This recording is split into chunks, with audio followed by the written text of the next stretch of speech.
Orain dirala egun batzuk, Gernika-Lumoko ibaiko ateak hilda agertu ziran Errenteriko auzoan. Orain, Iñaki Arrazola, Bizkaiko Foru Aldundiko abeltzaintza zerbitzu burua, Gernikara hurbildu da burututako ikerketatik ataratako ondorioei buruzko azalpenak emotera.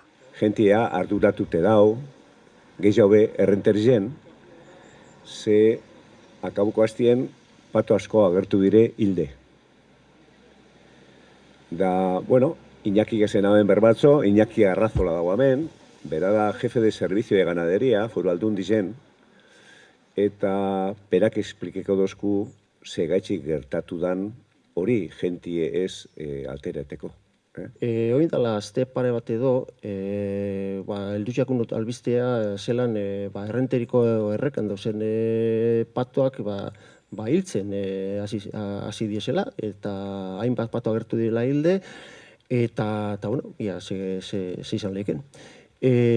Gure basozainak, nekazaritza saileko basozainak mugitu ziren, hartu ebien lehenengo hildako patoak, eta lehenengo eta laborategiria bialdu genduan, hasiera baten deskartatu egin gendun gaixotasun larrizek, eta azkenien ea ziurtatu dugu botulismo kasu baten aurrien gauzela.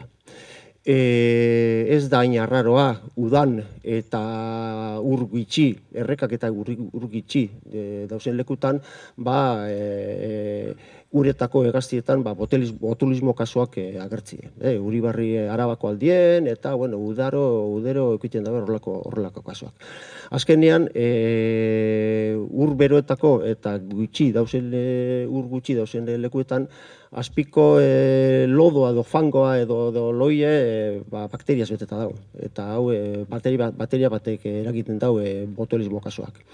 Zer gertatzen da, ateak, patoak kutsatzen diez bakteria honegaz, patoa hil egiten da, eta gero kokuen bidez edo eulisek jartzen daben arraultzen kokuak, urteten diezen kokuak, egiten dabena da beste pato batzuri zabaldu gaixotasuna. Beste batzuri zabaldu, pato gaixo biltzen diez, eta berriro zikloa berriro hasten da.